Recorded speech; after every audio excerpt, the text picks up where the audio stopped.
One day, as they sat in his office, Mr. Abiola leaned in closer than usual. "Diana," he whispered, his voice low and sinister. "You know what I need from you if you want that grade." Diana froze, her heart pounding in her chest. She knew she should leave, but the fear of failing, the pressure from her parents, and the dread of disappointing everyone she cared about kept her rooted in place. Once upon a time, in the corridors of Bluefield Senior High School, the clatter of students heading to their next class echoed through the halls. Diana, a quiet but determined final-year student, nervously clutched her books, glancing at her watch as she made her way toward the mathematics class. She had always struggled with math. Despite countless hours of study, the formulas and equations always seemed to elude her. Her parents had high expectations, and their constant pressure to succeed hung over her like a heavy cloud. The math class was particularly dreaded, not only because of the subject itself but because of the man who taught it, Mr. Abiola. At first glance, Mr. Abiola seemed like a typical, well-respected teacher. He was in his mid-30s, tall, and carried himself with an air of authority that demanded respect. But beneath his professional facade was a darkness no one dared to speak about openly. He had a certain reputation, especially among the female students. Rumors swirled around about how he helped girls who were struggling in his class, but always at a price. Some girls disappeared from school quietly, while others whispered about their sudden success in math, despite their poor academic performance. Diana had always dismissed the gossip, convincing herself that it was nothing more than jealous students spreading lies. But now, with her final exams looming and her grades in math faltering, she began to feel the weight of her family's expectations pressed down on her more than ever. The fear of failure gnawed at her.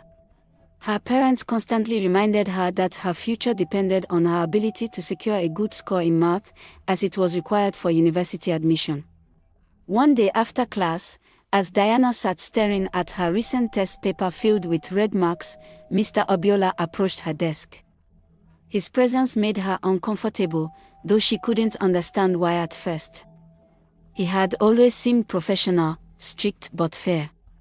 "Diana," he began in a tone that sounded both friendly and unsettling. "I see you're struggling with the course. You need to pass this exam, don't you?" Diana nodded, biting her lip. She was afraid of what her parents would say if they saw yet another failing grade in math. "I can help you," he continued, lowering his voice as he glanced around the classroom to make sure no one was listening. "But you must be willing to put in the extra effort, both in and out of class." Diana looked up at him, hopeful for a moment, thinking he meant extra classes or guidance. "What do you mean, sir?" she asked. Mr. Abiola smiled in a way that made her stomach turn. "I mean, we can arrange for private tutoring sessions, after school hours. I can ensure you get the grades you need, but in exchange, you'll have to do something for me." The implication of his words made Diana's heart race. Her mind reeled as the rumors she had once ignored suddenly seemed very real. She felt trapped, unsure of how to respond. "Think about it," Mr. Abiola said, placing a hand on her shoulder, his grip firm. "You don't have to give me an answer now. But remember, time is running out, and I'm your best chance at passing." As he walked away, Diana felt a wave of nausea wash over her. She couldn't believe what had just happened. Was this really happening to her? Should she tell someone? But who would believe her over a well-respected teacher like Mr. Abiola?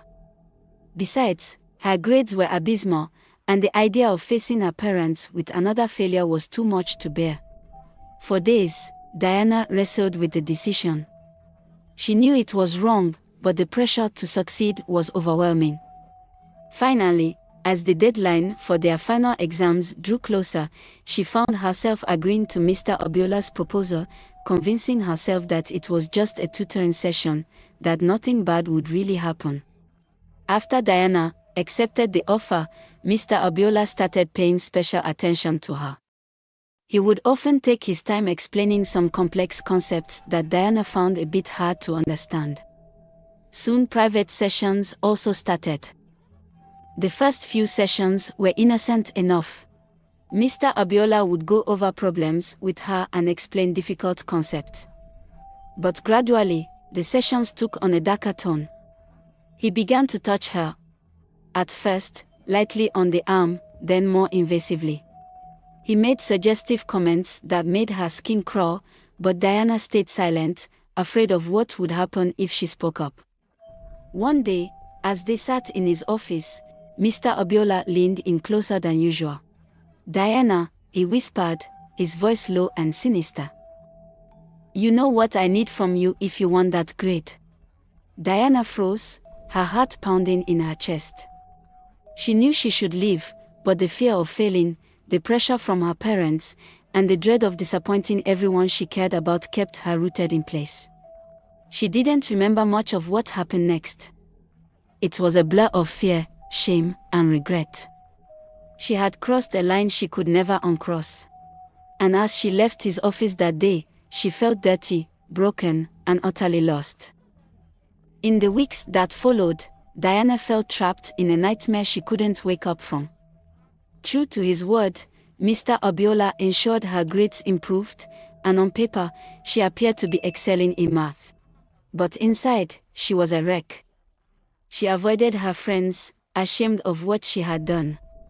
Every time she saw Mr. Abiola in the halls advising the students, she felt like letting everyone know the truth.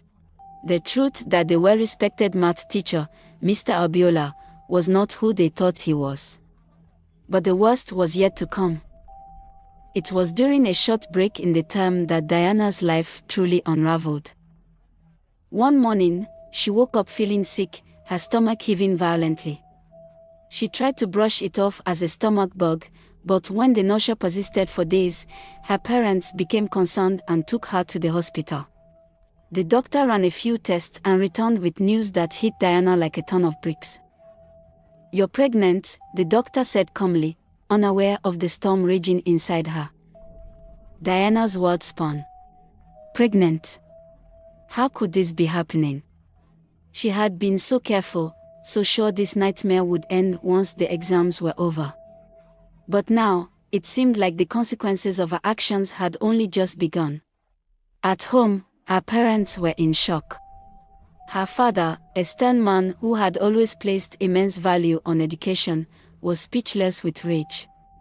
Her mother was heartbroken, unable to comprehend how her promising daughter could have ended up in such a situation.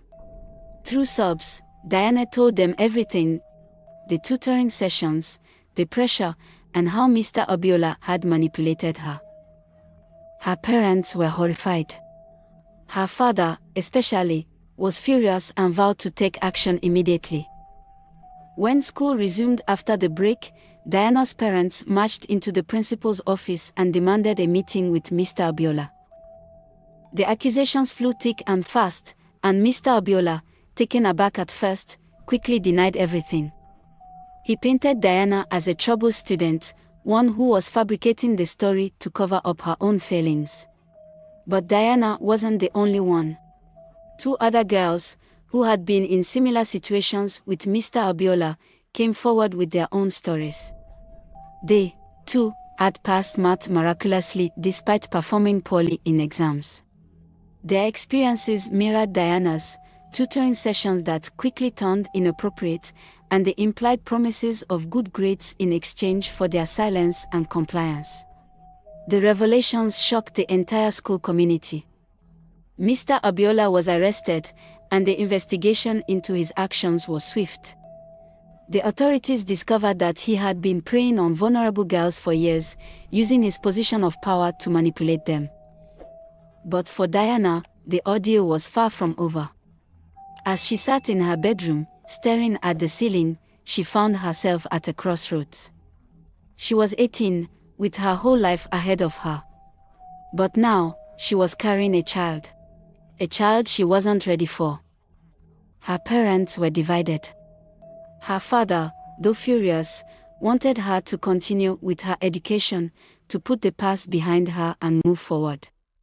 Her mother, though supportive, was heartbroken at the idea of her daughter giving up her future for a child she hadn't planned for. Diana's friends, though sympathetic, didn't understand the depth of her dilemma. Some of them advised her to get rid of the pregnancy and focus on her education, while others urged her to keep the baby, arguing that it wasn't the child's fault. But Diana was torn. She knew that if she chose to keep the baby, her life would change forever. University might no longer be an option. Her parents' dreams for her future would be dashed, and the path ahead would be incredibly difficult.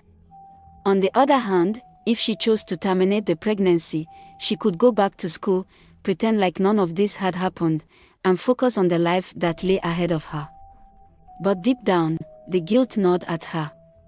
Could she live with herself after making such a choice? Could she erase the consequences of her actions so easily? As the days turned into weeks, Diana found herself sinking deeper into indecision. Every option seemed unbearable. She lay awake at night, her mind filled with thoughts of the future, of the child growing inside her, and of the life she had once dreamed of. The weight of her decision pressed down on her, and she knew that no matter what she chose, there would be consequences. But for now, all she could do was wait and hope that, in time, she would find the strength to make the right choice. Diana sat by her window, the cool evening breeze gently ruffling the curtains. She stared out at the world beyond her home, her heart heavy with the knowledge that she was standing at the edge of a precipice.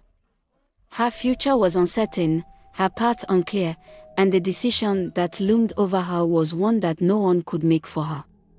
The child growing inside her represented both a consequence and an opportunity, a consequence of the shortcuts she had taken, of the manipulation and pressure she had succumbed to. But it also represented a new beginning, a chance to forge her own path, no matter how difficult it might be. Diana knew that whatever she decided, it would define her life. But for now, the choice remained hers alone. Now, I leave the rest to you. Yes, you're watching this video right now. What advice would you give to Diana? Should she terminate the pregnancy and focus on her education, reclaiming the future she once dreamed of? Or should she keep the child and face the challenges that lie ahead, knowing that the path will be far from easy? This is a question with no easy answers, and like Diana, we all face moments in life where our choices shape the course of our future. What would you do? Kindly share your opinion in the comment section. The story of Diana is a cautionary tale, one that serves as a reminder to young girls that shortcuts to success often come with heavy consequences. The pressure to excel academically can be overwhelming, but it's important to stay focused, stay strong, and never allow anyone to take advantage of you. True success comes from hard work, perseverance, and the courage to stand up for what's right. In the end, no grade or exam is worth sacrificing your dignity or your future. Thanks for watching this video. Don't forget to like, share and subscribe to the channel for more interesting stories like this. God richly bless you. Catch you in the next video.